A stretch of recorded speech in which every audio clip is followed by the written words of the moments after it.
Bienvenidas y bienvenidos a esta exploración. Hoy nos metemos de lleno en nuestro vecindario cósmico, el Sistema Solar. Tenemos aquí, una pila de investigaciones y artículos bastante recientes que nos dan una imagen actualizada, desde cómo nació hasta los misterios que todavía guarda. Exacto. Es un campo que no deja de moverse. La idea hoy es desempacar juntos esta información. Queremos entender cómo se formó, por qué tiene esta estructura tan particular que vemos. Sí, porque unos planetas aquí y otros allá. Claro. ¿Y qué hace únicos a sus planetas, a sus lunas?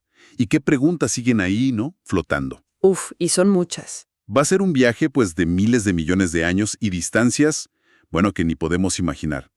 Vamos a recorrer desde los mundos rocosos, ahí pegaditos al Sol, nuestra estrella G2V, una enana amarilla bastante normalita, hasta los gigantes helados que andan por allá lejos, en la oscuridad. Y usaremos la unidad astronómica, Tuaro, esa regla para medir estas distancias enormes. La distancia Tierra-Sol, básicamente. Exacto. ¿Listos para empezar este recorrido? Empecemos por lo grande, la arquitectura. Hay como zonas muy claras, ¿verdad? Ajá, una zonificación muy marcada. Cerca del Sol, los interiores, los rocosos. Mercurio, Venus, Tierra, Marte. Luego esa especie de frontera, el cinturón de asteroides. Que no es tan denso como en las películas, pero sí marca una transición. Cierto. Y más allá, los gigantes. Primero Júpiter y Saturno, que son enormes bolas de gas. Los gigantes gaseosos. Y luego, Urano y Neptuno, los gigantes de hielo.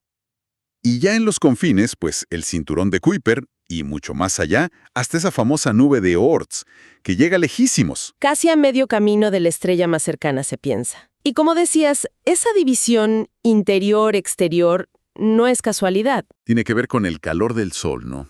Totalmente. Es por la temperatura. Imagínate un horno gigantesco en el centro.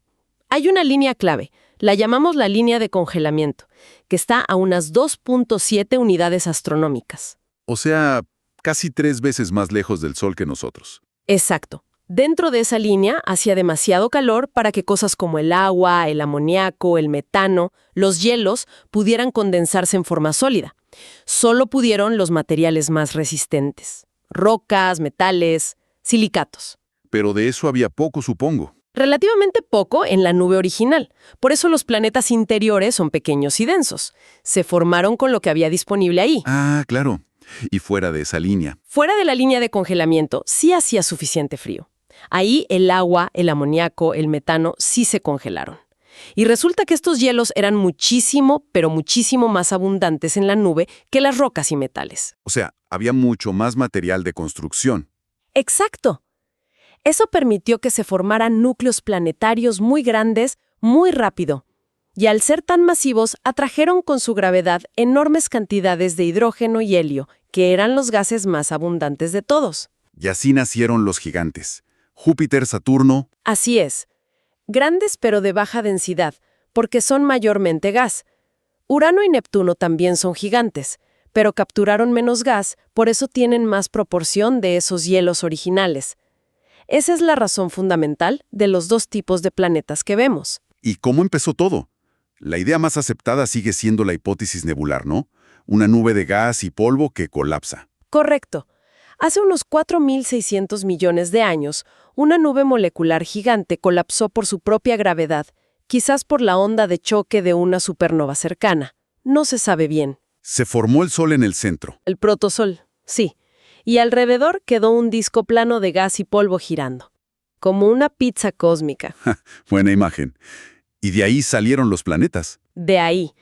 Dentro de ese disco, las partículas de polvo empezaron a chocar y a pegarse. Un proceso llamado acreción, como una bola de nieve que va creciendo. Primero granos, luego piedritas, luego rocas. Hasta formar cuerpos de kilómetros de tamaño. Los llamamos planetesimales. Aunque, siendo sincera, ese salto de polvo a kilómetros todavía tiene sus detalles que estamos investigando. No es tan simple como parece. Me imagino. Y la composición de esos ladrillos dependía de dónde se formaban, claro. Siguiendo ese gradiente de temperatura que mencionamos. Rocosos adentro, helados afuera. Pero aquí viene lo bueno, lo que me vuela la cabeza cada vez que lo pienso. El sistema solar que vemos hoy no es el original. Efectivamente. No siempre estuvieron los planetas donde están ahora. Se movieron. Muchísimo, parece. Esa es la idea central del modelo de NISA, que se propuso con simulaciones por computadora en 2005. ¿Y qué dice ese modelo? Sugiere que los planetas gigantes, Júpiter, Saturno, Urano y Neptuno, se formaron inicialmente más cerca del Sol y más juntos entre sí. Más apretados. Sí, y después de que el gas del disco se disipó, sus interacciones gravitacionales, sobre todo con un disco de planetesimales que había quedado más allá, los desestabilizaron. ¿Y qué pasó? Pues un caos. Urano y Neptuno fueron lanzados violentamente hacia órbitas mucho más lejanas, las actuales. Júpiter y Saturno se movieron un poco hacia adentro. Fue como una partida de billar cósmico, una danza planetaria muy energética. Wow. ¿Y eso tuvo consecuencias? Me imagino que sí. Enormes. La primera, y quizás la más evidente, es el llamado bombardeo intenso tardío. Los cráteres de la Luna. Exacto. Esa migración de los gigantes dispersó a millones de esos planetesimales sobrantes, lanzándolos como proyectiles hacia el interior del sistema. Hace unos 4.000 millones de años, la Tierra, la Luna, Marte, Venus, sufrieron un bombardeo brutal. Las cicatrices lunares son la prueba más clara. O sea que esa violencia fue clave para la pinta actual del sistema. Sí, pero no solo eso. También explica cómo se formó la nube de Oort, tan lejana.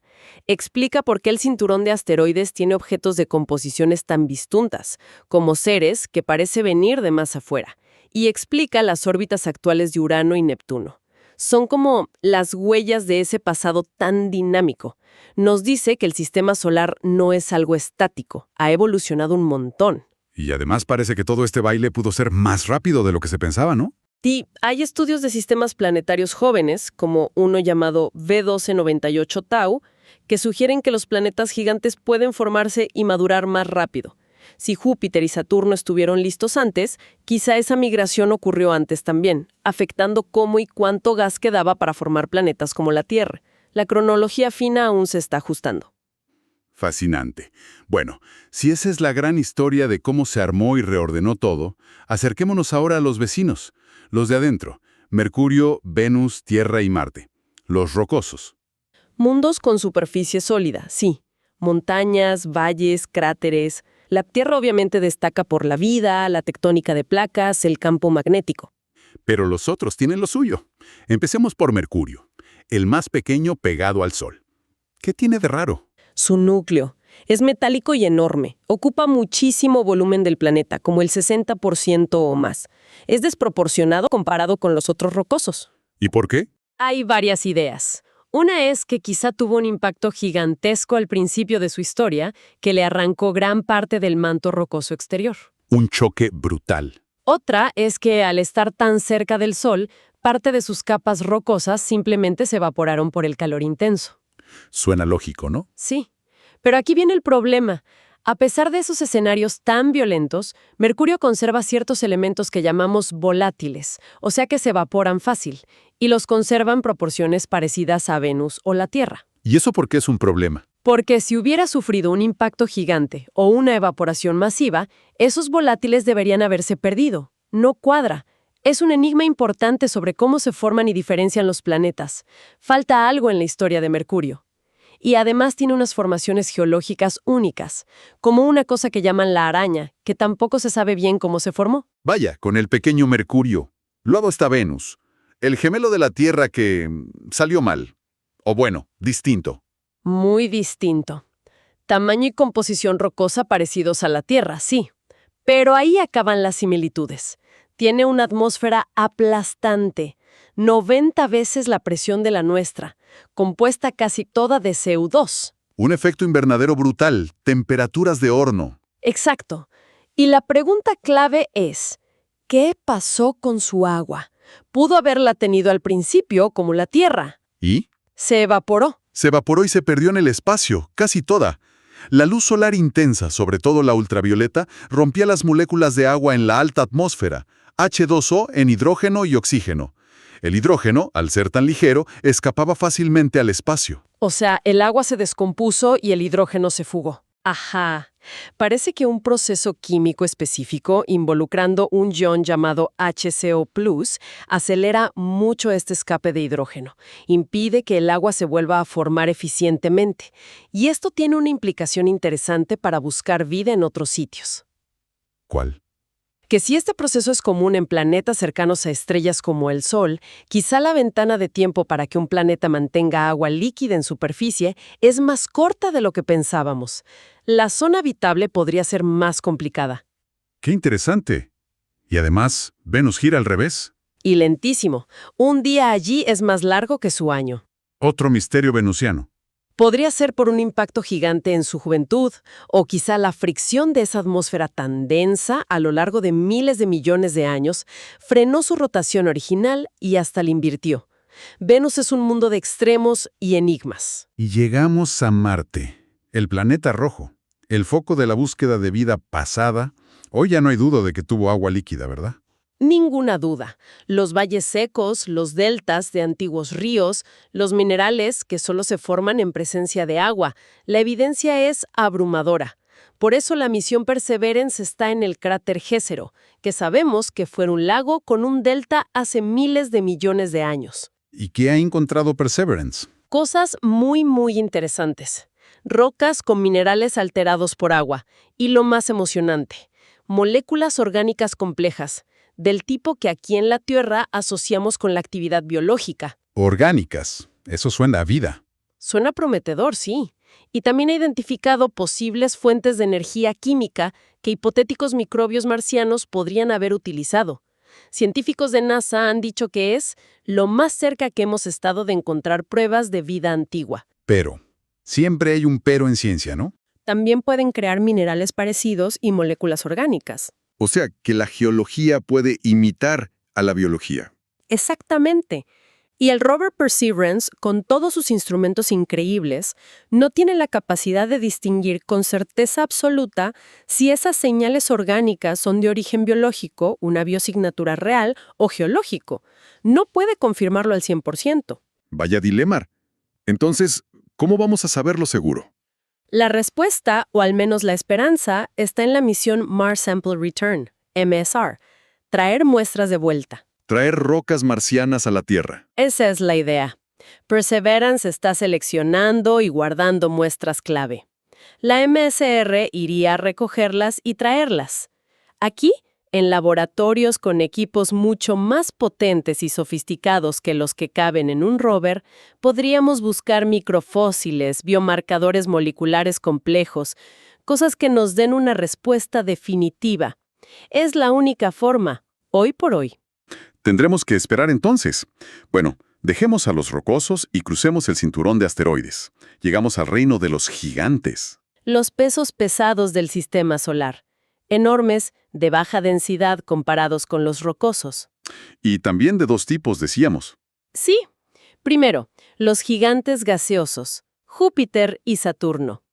Compuestos casi en su totalidad por hidrógeno y helio, los mismos elementos de los que está hecho el Sol y que llenaban la nebulosa original. ¿Son solo gas? Bueno, se cree que en su interior la presión es tan brutal que el hidrógeno se comporta como un metal líquido, conductor de electricidad, y que en el centro mismo sí tienen núcleos sólidos, quizás del tamaño de la Tierra, hechos de roca y hielo.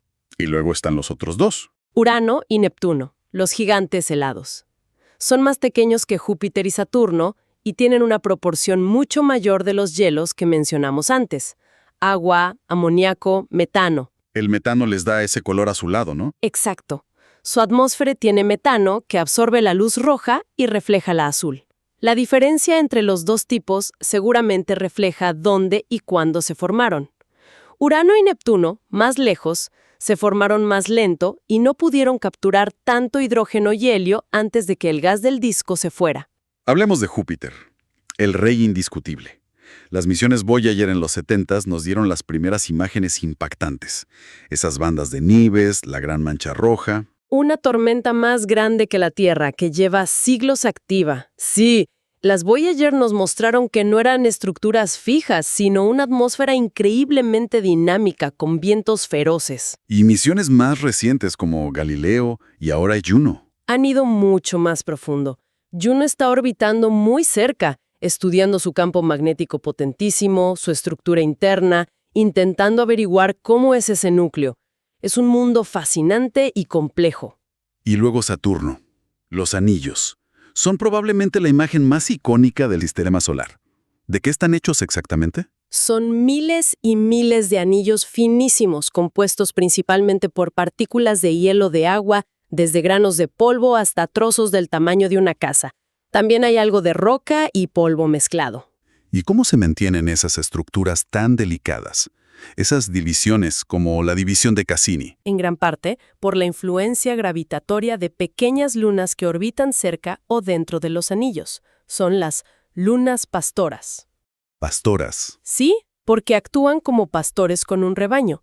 Una luna que orbita justo por dentro de un anillo tiende a empujar las partículas hacia afuera, y una que orbita justo por fuera tiende a empujarlas hacia adentro. Ese pastoreo gravitatorio ayuda a confinar las partículas en anillos estrechos y a mantener las divisiones limpias. Es un baile gravitacional muy sutil. Increíble. Pero incluso Cassini, que estuvo allí orbitando tantos años, dejó misterios, ¿no? Leí algo sobre unos rayos. Ah, los spokes o rayos anulares. Sí, son unas manchas radiales, a veces más oscuras, a veces más brillantes, que aparecen y desaparecen en los anillos, ve sobre todo, siguiendo las estaciones de Saturno. ¿Y se sabe qué son? Todavía no del todo. La teoría principal es que son partículas muy finas de polvo, como humo, que levitan temporalmente por encima del plano de los anillos debido a efectos electrostáticos, quizás por la interacción con el campo magnético de Saturno o con la luz solar. Pero el mecanismo exacto sigue siendo un pequeño enigma. Vaya, siempre quedan cosas por descubrir. Y hablando de rarezas, Urano. Este sí que es peculiar. Gira de lado. Totalmente. Su eje de rotación está inclinado casi 98 grados. O sea, orbita al Sol prácticamente acostado sobre un costado. ¿Y eso por qué? ¿Nació así? Lo más probable es que no. La teoría dominante es que durante la caótica etapa de formación del sistema solar, Urano sufrió uno o varios impactos gigantescos con otros protoplanetas, quizás del tamaño de la Tierra. Otro choque. Parece que hubo mucho de eso. Muchísimo. Esos impactos lo habrían volcado, lo habrían dejado girando de lado. Y su sistema de lunas, que también orbita en ese plano ecuatorial inclinado, o bien se formó después del impacto, o se reajustó a esa nueva inclinación. Es otra cicatriz de ese pasado violento, muy parecido a lo que pudo pasar con la rotación extraña de Venus. No podemos irnos de los gigantes sin hablar de sus lunas. Algunas son mundos fascinantes por sí mismas. Las 4 grandes de Júpiter, las galileanas. Io, Europa, Ganímedes y Calisto, descubiertas por Galileo. Son enormes, casi planetas en sí mismas. Io es el cuerpo más volcánico del sistema. Ganímedes es más grande que Mercurio y tiene campo magnético propio. Calisto es un mundo antiguo y craterizado. ¿Y Europa? Europa es la que tiene el océano bajo el hielo, ¿no? Es la gran sospechosa, sí. La superficie es una capa de hielo fracturada, muy joven, y hay muchas evidencias indirectas que apuntan a un océano global de agua líquida salada debajo. ¿Y hay más lunas con océanos? Sí, y aquí la misión Cassini en Saturno fue clave. Confirmó, analizando los géiseres que expulsa, que Encélado, una luna pequeñita de Saturno, tiene un océano global de agua líquida bajo el hielo. Una luna diminuta. ¿Y cómo se mantiene líquido tan lejos del Sol? No es por el Sol, es por el calor interno generado por las fuerzas de marea. La gravedad de Saturno estira y comprime a Encélado en su órbita, y esa fricción interna genera calor suficiente para mantener el agua líquida. ¿Y qué sabemos de ese océano de Encélado? ¿Cassini pudo analizar los géiseres? Sí, voló a través de ellos y encontró cosas asombrosas. Sabemos que el agua es salada, alcalina, contiene moléculas orgánicas complejas como metano, amoníaco y, lo más crucial, detectó fosfatos. Fósforo, que es esencial para la vida como la conocemos, para el ADN, las membranas. Exactamente. Parece que el agua caliente de ese océano interactúa con el núcleo rocoso de la Luna, disolviendo minerales y liberando estos elementos esenciales. Entonces, a ver si entiendo. Encélado tiene agua líquida, tiene una fuente de energía, las mareas y la química de la interacción agua-roca, y tiene los ingredientes químicos básicos, incluyendo el fósforo. Tiene todo para la vida. Tiene todos los ingredientes que nosotros consideramos necesarios para la vida tal como la conocemos. Agua líquida, energía y los elementos CHNOPs: carbono, hidrógeno, nitrógeno, oxígeno, fósforo, azufre. Suena perfecto. Prometedor como lugar para buscar vida. Pero, y esto es súper importante recalcarlo, tener los ingredientes no garantiza que haya vida. Solo significa que es potencialmente un lugar habitable. Hasta hoy no hemos encontrado ninguna evidencia de vida más allá de la Tierra. Queda claro. Es potencial, no prueba. Y no podemos olvidar a Titán, otra luna de Saturno. Esa tiene atmósfera. Una atmósfera densa, más densa que la de la Tierra, compuesta principalmente de nitrógeno y metano. Y en su superficie tiene lagos, ríos y mares de metano y etano líquidos. Lagos de gas natural líquido. Tal cual. Es un mundo increíblemente exótico. No hay agua líquida en superficie, hace demasiado frío, pero tiene un ciclo hidrológico de metano con nubes, lluvia y ríos de metano. Es un laboratorio natural fantástico para estudiar química orgánica compleja, química prebiótica en condiciones muy distintas a las de la Tierra. Fascinante. Bueno, nos queda la última frontera. Vayamos más allá de Neptuno, a más de 30 UA del Sol. Entramos en el reino de los objetos transneptunianos, los TNOs, un vasto y helado dominio. Temperaturas bajísimas. Sí, alrededor de menos 220 grados Celsius. Son cuerpos compuestos mayormente de hielos, agua, metano, nitrógeno congelados y algo de roca. Se consideran verdaderas reliquias, fósiles congelados del material original con el que se formó el sistema solar. Aquí es donde encontramos a Plutón y otros planetas enanos, ¿no? Exacto. Aquí viven la mayoría de los planetas enanos conocidos. La definición que dio la Unión Astronómica Internacional en 2006 dice que un planeta enano es un cuerpo que, 1. Orbita al Sol, 2. Es lo bastante masivo para que su propia gravedad lo haya hecho redondo, eso se llama equilibrio hidrostático, pero 3, y esta es la diferencia clave con un planeta grande, no ha limpiado gravitacionalmente su órbita de otros objetos. O sea, comparte su camino orbital con otros cuerpos parecidos. Justamente, no domina su zona. Por eso Plutón fue relegado. Otros planetas enanos conocidos ahí fuera son Eris, que es incluso más masivo que Plutón, Makemake, Haumea, y Ceres, que curiosamente está en el cinturón de asteroides, entre Marte y Júpiter. Ceres, ahí dentro. Sí, es el único planeta enano conocido en el sistema solar interior. Y como decíamos, hay sospechas de que quizás Ceres no se formó ahí, sino más afuera, y fue lanzado hacia adentro durante esa caótica migración de los gigantes. Sería un migrante del exterior. Interesante. ¿Y toda esa región más allá de Neptuno es el cinturón de Kuiper? Sí, es como un segundo cinturón de asteroides, pero mucho más grande y formado por cuerpos helados en lugar de rocosos. Se extiende desde la órbita de Neptuno, a 30 UA, hasta unas 50 UA. Es la fuente de la mayoría de los cometas de corto periodo, los que vuelven cada pocos años o décadas. Y su estructura, con objetos en ciertas órbitas resonantes con Neptuno, encaja con el modelo de NISA. Encaja muy bien. La migración de Neptuno hacia afuera habría esculpido el cinturón de Kuiper, atrapando algunos objetos en resonancias, dispersando a otros y explicando la distribución que vemos hoy. Y todavía más lejos estaría la nube de Oort. Esto es una hipótesis, no la hemos observado directamente. Sería una inmensa nube esférica de billones de cometas helados rodeando todo el sistema solar y extendiéndose hasta quizá 1 o 2 años luz de distancia. Sería el reservorio de los cometas de largo periodo, los que vienen de todas direcciones y tardan miles o millones de años en dar una vuelta al Sol. El verdadero límite gravitacional de nuestro sistema. Dentro de esos objetos lejanos, los TNOs, hay un grupo que mencionaste que suena muy intrigante, los sednoides. Ah, sí.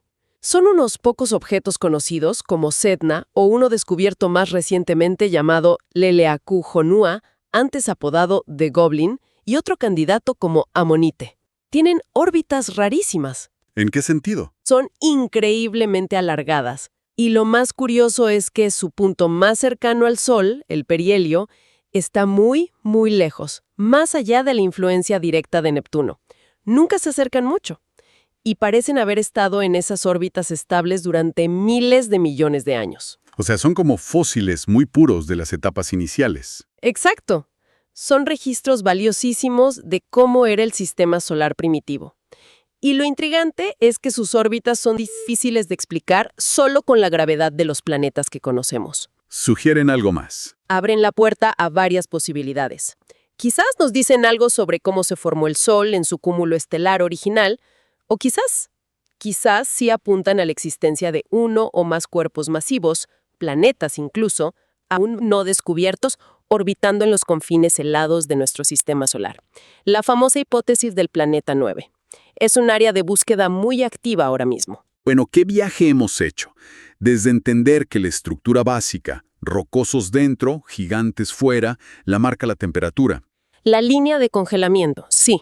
Pasando por ese origen dinámico, la nube de polvo, la acreción, y luego esa reorganización caótica. El modelo de Nisa. Una historia mucho más movida de lo que pensábamos. Y luego las peculiaridades de cada mundo. Los enigmas de Mercurio y su núcleo gigante, el infierno en que se convirtió Venus, la búsqueda de vida pasada en Marte. Con esas pistas tentadoras, pero aún no concluyentes. Exploramos la grandeza de Júpiter y Saturno, sus anillos, sus lunas, la rareza de Urano girando de lado. Y el potencial increíble de esas lunas con océanos, Europa, Encélado. Y el mundo de metano de Titán, para terminar en esos confines helados.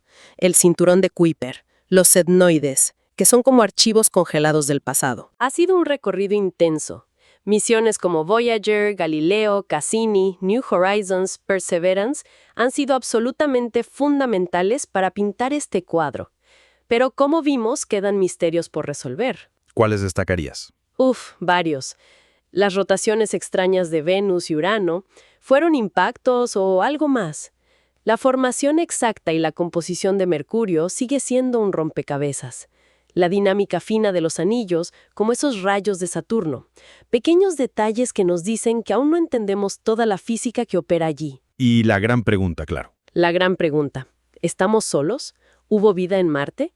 ¿Podría haberla ahora mismo en Encélado o Europa?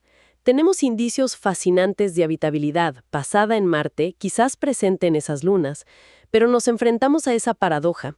Tenemos los ingredientes, pero no podemos confirmar la receta completa in situ con la tecnología actual. Por eso, la importancia de traer muestras de Marte. Fundamental. Mars Sample Return es clave para Marte. Y para las lunas heladas, necesitaremos misiones futuras capaces de aterrizar, perforar el hielo y analizar esos océanos directamente. Un desafío tecnológico enorme. Entonces, después de todo este viaje, ¿con qué idea nos quedamos reflexionando? Quizás con esta. Si resulta que la energía interna de un mundo, como la generada por las mareas gravitacionales en Encélado, puede mantener agua líquida y química compleja en una luna helada, muy, muy lejos de la llamada zona habitable tradicional basada en la luz solar, deberíamos replantearnos qué define realmente un lugar habitable. Tal vez la habitabilidad no depende solo de la distancia a la estrella. Tal vez las fuentes de energía internas de los propios cuerpos celestes son igual o más importantes en muchos casos. Abre un panorama mucho más amplio. Exacto. Abre la posibilidad fascinante de que puedan existir ecosistemas enteros que no dependen para nada de la luz solar, escondidos en las profundidades oscuras y heladas de lunas y planetas, aquí mismo en nuestro propio sistema solar. Una idea, que da mucho que pensar y mucho que explorar en el futuro.